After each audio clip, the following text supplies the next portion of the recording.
Iran Israel সংঘাতে আরও তীব্র হওয়ার শঙ্কায় বাড়ছে বিশ্ব বাণিজ্য নিয়ে শঙ্কাও। এরই মাঝে হরমুজ প্রণালী বন্ধের হুমকি দিয়েছে ইরান, যাতে করে প্রতিদিন ২০ মিলিয়ন ব্যারেল জ্বালানি সরবরাহ ক্ষতির মুখে পড়বে।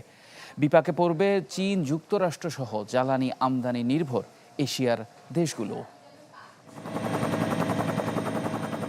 ভৌগোলিকভাবে বিশ্বের তৃতীয় গুরুত্বপূর্ণ জ্বালানি সরবরাহের পথ হরমুজ প্রণালী। ইরান ইসরায়েল সংঘাত ঘিরে যা বন্ধের হুমকি ইরানের, আর তাহলে আকাশ ছোঁয়া হতে পারে জ্বালানি তেলের দাম। ৩৩ কিলোমিটার চওড়া সংকীর্ণ এই পথে বিশ্বের মোট জ্বালানির প্রায় ২০% পরিবহন হয়। তথ্য বলছে ২০২২ সালেও পারস্য উপসাগরীয় দেশগুলি সম্মিলিতভাবে গড়ে প্রতিদিন ২২.৫ মিলিয়ন ব্যারেল অপরিশোধিত তেল ও পেট্রোলিয়াম জাতীয় পণ্য রপ্তানি করে, যাদের সবচেয়ে বড় আমদানিকারক দেশ ছিল চীন। পরিসংখ্যান বলছে পারস্য উপসাগরীয় অঞ্চলে অপরিশোধিত জ্বালানি তেলের মজুদ ১৫৫৪ বিলিয়ন ব্যারেল, যা বৈশ্বিক মোট জ্বালানির ৫৫%। রয়েছে প্রায় ৪০% প্রাকৃতিক গ্যাসের মজুদও। ২০০১ সালের পর চীনের সাথে পারস্য উপসাগরীয় অঞ্চলের বাণিজ্য বেড়েছে ২৭%।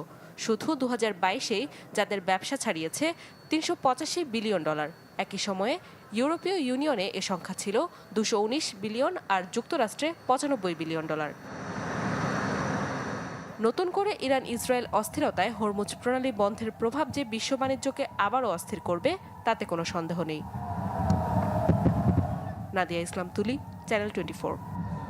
ইলেকট্রা এয়ার কন্ডিশনার কম বিদ্যুৎ খরচে দেবে অধিক শীতলতা আর সেভিংসও হয়ে যাবে তাই।